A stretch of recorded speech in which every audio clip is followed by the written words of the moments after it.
Hello guys, welcome to our channel. చాలా late అయిపోయింది కదండి వీడియో పెట్టడం. ఈరోజు ఇంకొక కొత్త వీడియోతో మీ ముందుకు వచ్చాం. ఏంటిదో తెలుసా? నాటుకోడి పులుసు ఎలా చేసుకోవాలో చూసేద్దాం. ఫస్ట్గా అదెవరు మా డాడీ వాళ్ళే క్లీన్ చేస్తారనమాట. ఇంటికి మా ఊరు వెళ్తే ఇలా చేసుకుంటామండి న్యాచురల్గా. వేరే వాళ్ళు కట్ చేస్తే టేస్ట్ బాగోదని చెప్పి మా దగ్గర మేము పెంచుకున్న కోడిల్ని తీసుకొచ్చి ఇలా చేస్తామండి.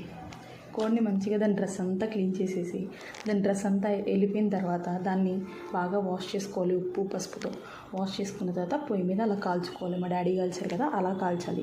కాల్చాక ఇలా ముక్కలు ముక్కలుగా మా డాడీ కట్ చేస్తారనమాట. నాటుకోడి పులుసు చాలా బాగుంటుంది కదండి. అది కోల్డ్ అయినప్పుడు తింటే ఇంకా బాగుంటుందండి. అసలు దాంట్లో ఉన్న రుచే వేరండి. అసలు ఆ రుచి తిన్న వాళ్ళకు మాత్రమే తెలుసు. తినని వాళ్ళు కూడా ఒకసారి ట్రై చేయండి. ఈ విధంగా ఇలా ట్రై చేస్తే మీకు చాలా బాగా నచ్చుతుందండి. మీరు ఈ ప్రాసెస్ చూసేద్దామా? ఎలా చేద్దామో చూసేద్దాం. వండేది ఎవరో తెలుసా అండి? మా మమ్మీ. అలా వండాలండి. నాటుకోడి పులుసుని ఇలా వండితే ఎంత టేస్టీగా రుచికరంగా చాలా బాగుంటుంది. ముందుగా టమాటా ముక్కల్ని, ఉల్లిగడ్డల్ని, పచ్చిమిరపకాయ, వెల్లుల్లిపాయ, జింజర్ గార్లిక్ పేస్ట్ని ఇవన్నిటిని వేసి మిక్సీ పట్టుకోవాలండి.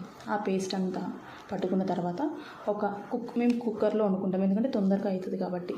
కుక్కర్ తీసుకొని దాంట్లో తగినంత ఆయిల్ వేసుకొని 3 టేబుల్ స్పూన్స్ ఆయిల్ వేసుకొని 3 టేబుల్ స్పూన్స్ కానీ 4 టేబుల్ స్పూన్స్ కానీ ఆయిల్ వేసుకున్న తర్వాత ఆ పేస్ట్ అంతా ఆయిల్ వేసేసి మనం కలిపి పెట్టుకున్న చికెన్ ముక్కలు ఉన్నాయి కదండి, దాంట్లో ఉప్పు కారం పసుపు వేసి బాగా కలిపి పెట్టుకున్న తర్వాత ఆ మరిగిన ఆయిల్, ఆ పేస్ట్ ఉంది కదండి, ఆ పేస్ట్లో ఈ ముక్కలు వేసేయాలండి.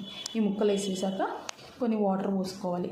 వాటర్ పోసుకున్న తర్వాత విజిల్ పెట్టుకుంటే 3 విజిల్స్ తర్వాత తీస్తే బాగా ఉడికిన తర్వాత ముక్క మెత్తగా అయిన తర్వాత దాంట్లో కొంచెం ధనియాల పొడి, గరం మసాలా, చికెన్ మసాలా వేసుకొని బాగా సర్వ్ చేసుకుంటే చాలా బాగుంటుంది. అలా ప్లేట్లో మా మమ్మీ చూడండి ఎలా పెడుతుందో అందరికీ చూసి తినండి. ఒకసారి మీరు కూడా ఇలా చేసి ట్రై చేసి చూడండి. నచ్చితే కనుక